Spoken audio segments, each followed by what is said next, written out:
I'm from South Korea, the Sejong University student.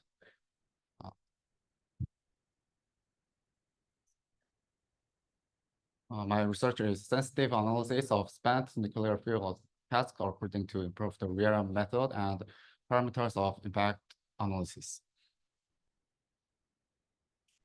Here's my contents. First, introduction. Second, methodology. Third, previous literature. And fourth, research objectives. Fifth, research contents. And finally, the conclusion and the limitations. Research background. Before the 911, the aircraft impact in nuclear power plants design was optional, but after the terror, the IAEA and the NRC, US NRC made it mandatory requirement. So we need to assessment of the aircraft's impact to construct of new nuclear power plants. Furthermore, regulations are being strengthened to require aircraft impact assessment not only for nuclear power plants, but also for the transportation and the storage casks, such as the nuclear waste casks. But there are some difficulties in aircraft impact assessment because we need to assume the impact velocity, assume the angle of the impact, and actually we don't know exactly the structural information of an aircraft and also the material properties. So I assumed the impact velocity as a 150 meter per sec as a pentagonal crash speed. And I assumed the vertical collision as an conservative perspective. And I used real method to modeling the aircraft.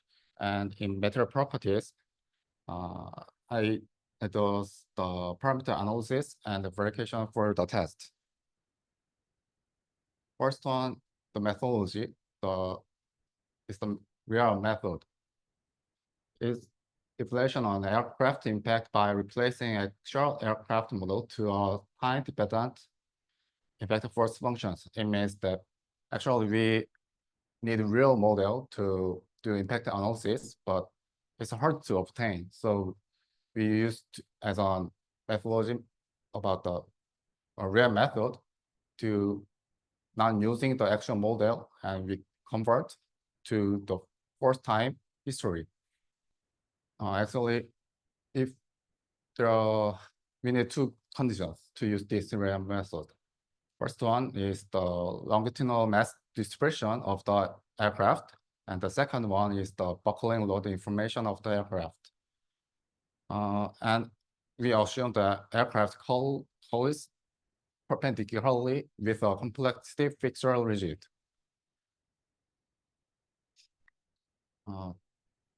First one, we don't know the exact material properties, but there are some kinds of aircraft and aircraft engines which is we have on structural information. So we use CF-90 engine and aircraft to use real method. And second one, we simplified the aircraft engine and aircraft. And third, we translate to the simplified point mass. And finally, we get the first time history by a real method. Input the final, and we input the first time history, obtain the real methodology as the impact force. So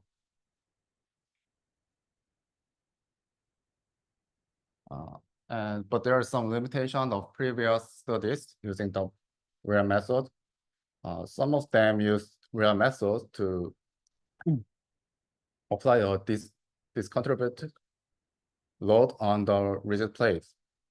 But if you use this methodology, the period of separation is before all of the impulse is given. So I thought that this is not the right way to use real method. And second one, this is the most common way to use real method. They apply the contribution load to the surface of the target.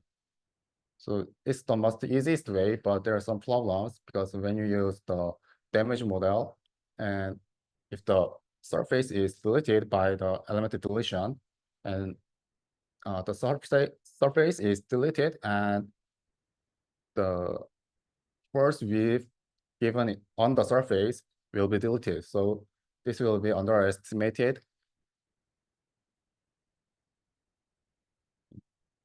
And so we need to development of simplified aircraft model design methods. The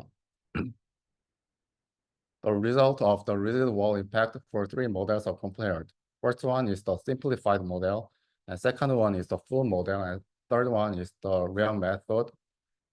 And the result of the rigid wall impacts for three methods are compared. The maximum force of the three model, and the impulse value, and the total impact time. This is an overall analysis evaluation producer using finite element analysis. So we use dynamic material properties and compare with three ways to design the aircraft. So we finally get the load time history, and we compare with the real test. So I used the first time history by real method and make a real model for the 3D deformable model. And I've done the impact test on the rigid wall and compare with the other methods.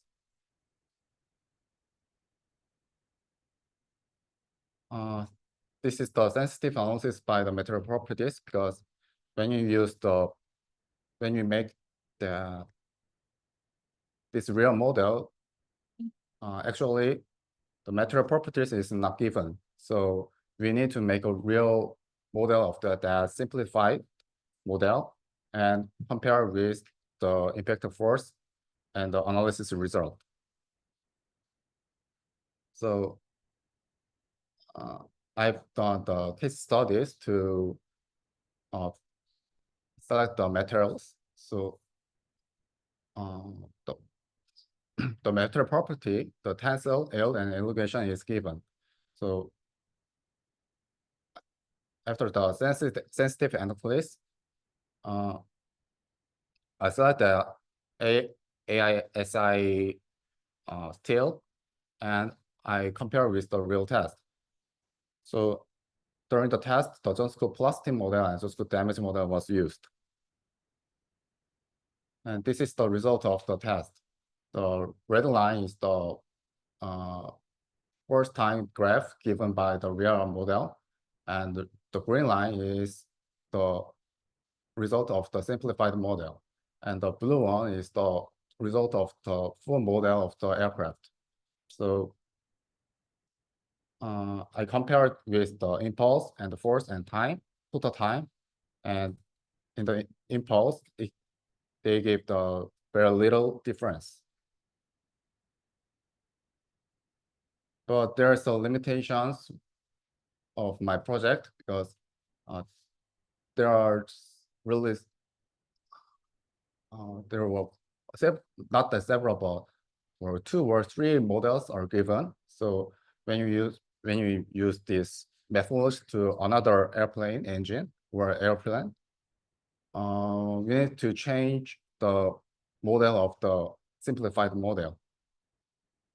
And second one, when I use the Jonsung plastic model and Jonsung damage model, the property of the Jonsung plastic and damage model is obtained by the compression and the tension test. But in the real impact analysis, tension, compression, and shear will all occur. So it is not properly the coefficients fitted from the specimen cannot adequately describe the triaxial stress in all range. So we need to redefine the failure model by input full triaxial stress data from the relevant range throughout an abacus. Thank you.